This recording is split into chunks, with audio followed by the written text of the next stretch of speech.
Do you remember using these symbols when you were in school?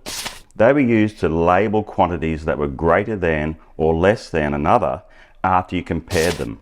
And this book, A History of Mathematical Notations, tells me they were first introduced by Thomas Harriot, an English mathematician who lived in the 15 and 1600s. And these symbols are universally accepted or used across all disciplines around the world today. They were designed by Harriot to be intuitively interpreted. That means the greater side of the symbol simply sat alongside the greater amount or quantity. And I know that some students still struggle with these when they're introduced too early. But the difficulty doesn't lie with the symbols themselves as much as it does with the comparison that must take place before you use the symbols.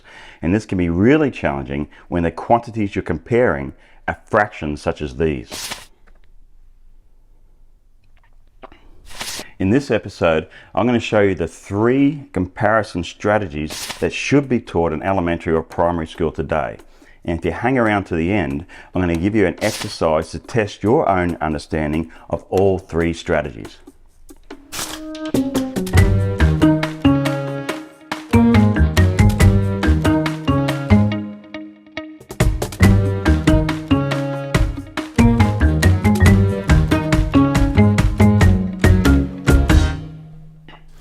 Now let me start by saying I personally can only remember being taught one strategy for comparing fractions when I was at school, and I suspect this is the go-to strategy for many adults today, and it involves using a common denominator.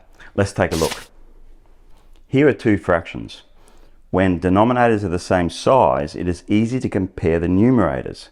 These denominators are both fourths and are therefore the same size. When you have the same size parts, you only need to look at the number or count of parts in each fraction to determine which is greater. In this case, 3 parts are greater than 2 parts, so 3/4 is greater than 2/4.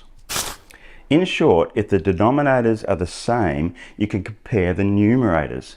And if they're not the same, you can find a common denominator so you can equalize the size of the parts so you can compare the count or the numerator. Now there's probably a couple of reasons why this has been a go-to strategy for a number of adults. First, it works for any pair of fractions as long as you can find an equivalent fraction. And second, it doesn't really involve any kind of thinking. You just follow the procedure or rule that you're being taught. And that is why I really like the next 2 strategies, because they involve some level of thinking. First, you need to decide whether the strategy you want to use will suit the pair of fractions you need to compare. And then it requires some kind of reasoning to apply the strategy. Let's look at strategy number 2. One of the first types of fractions that students will compare are unit fractions. And as a reminder, a unit fraction has 1 as the numerator, as shown here. When the count is the same, and in this case the count is 1, then you should be able to figure out the greater fraction simply by reasoning. The denominator of the first fraction tells us it takes 8 parts to make the whole. So it stands to reason that each of these parts must be smaller than 1/6. We can check our reasoning using this fraction wall.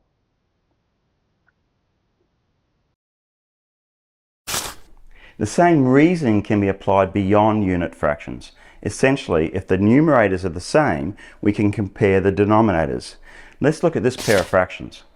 Notice that the count, which we call the numerator, is the same with both fractions, which enables us to reason it out.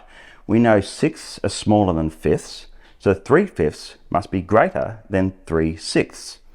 Let's look at these length models to check our reasoning. You can see that 3/5 is greater than 3/6. In short, a common numerator equalizes the count of the fractions so that the size can be compared. The last strategy requires us to use a well-known nearby fraction that acts as a benchmark. Let's look at these 2 fractions. We know 3/7 is less than 1/2 and 5/8 is greater than 1/2, so we do not need to find an equivalent fraction. By using 1/2 as a benchmark, we simply know that 5/8 is greater. Here is another example that uses a different benchmark. We know 3/4 is less than 1 and 7/6 is greater than 1. So 7/6 must be the greater fraction. When you have an understanding of all three strategies, you can use a combination of them to compare other pairs of fractions.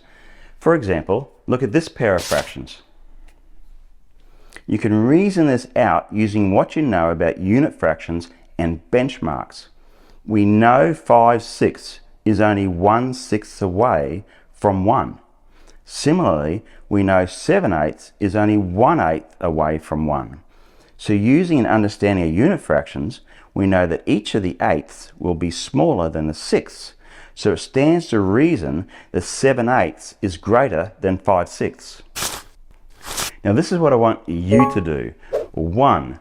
Do the exercise that I provided for you in the link. It'll give you the practice you need comparing fractions using those three strategies. And part of that practice is simply identifying which strategy to use with a certain pair of fractions. And 2, look at your state or national standards. I'd be very surprised if these strategies are not described in there. But if not, consider discussing these with your students or children as an alternative to finding an equivalent fraction every time they need to compare fractions. And finally, if you're seeing value in this episode, go ahead and give me a thumbs up or a helpful comment. And subscribe today so you never miss another learning opportunity with me. See you next time.